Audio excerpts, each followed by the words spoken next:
I want to go back to the thing you said about fear being the the thing that keeps us kind of locked in the biases that we kind of just are born into or just pick up along the way.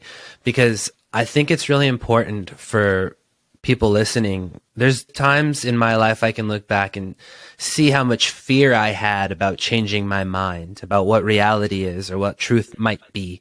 And many times where I entrenched myself in a paradigm, a way of looking at the world, an ideology, and I felt more and more rigid. And that's the ego hardening to the ideas that you have. And the world is infinite. It's so large. It's so much larger than we can ever see. And it's like you said about being on the path forever.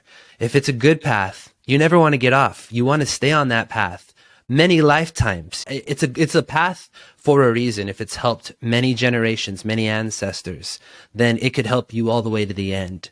It's like a martial art. You get your black belt, but you never end. The black belt is just the beginning. It's any practice worth doing once is worth doing forever. That's a true technique. That's truth. Any practice that is true will pay dividends and it won't run out.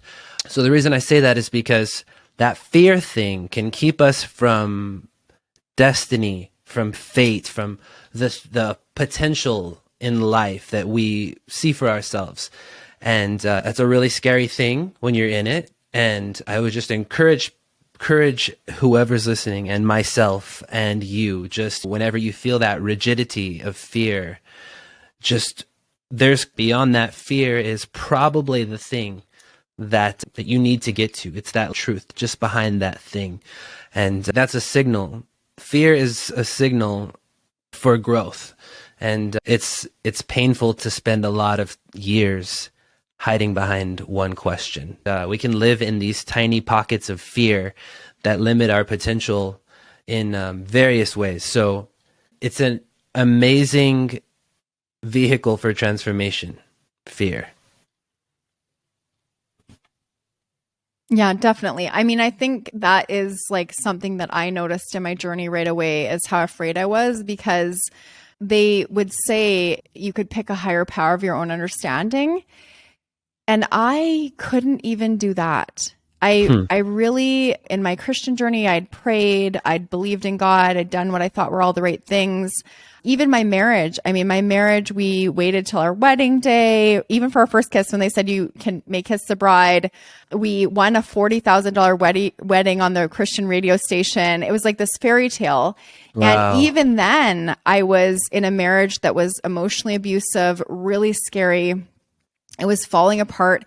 And so I just felt like I tried trusting God and things aren't working out. And so what can I trust? And so even then I realized, I'm afraid to trust anything other than myself. And they say in 12-step, it doesn't matter who your higher power is, as long as it's not you.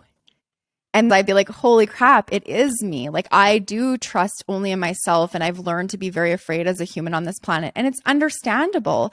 I mean, we've been through so much. Of course, we're afraid. And there is healthy fear sometimes. There are things that we feel a caution around or don't want to move towards. Like when I get too close to the edge of a cliff, it's good that I feel fear and that I don't fly off of it. I love the idea in 12-step about a group conscience. So it wasn't just one person that was the dictator to us. We could make decisions as a group about how we were going to move forward.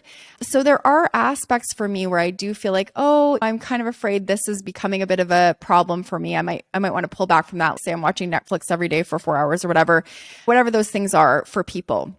So I think there is some aspect of fear that is helpful, that protects us.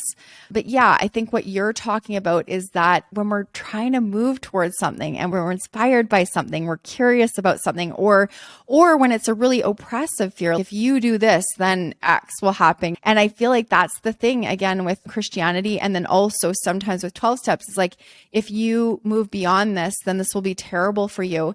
And sometimes we just have to find out for ourselves. Some of the best learning I've done is through experience. experience. And maybe it is terrible. Like maybe I do get a terrible hangover. Okay. So I learned something. But yeah. And even things like just dancing at the bar. I hadn't danced in 20 years. And to overcome that fear and to be free and to like dance and close the bar out, like my soul became so alive again. So there are for sure things that are longings within people or curiosities or things that people keep being prompted to try. And yeah, those are the things that ego just tries to stop you for sure. Yeah. So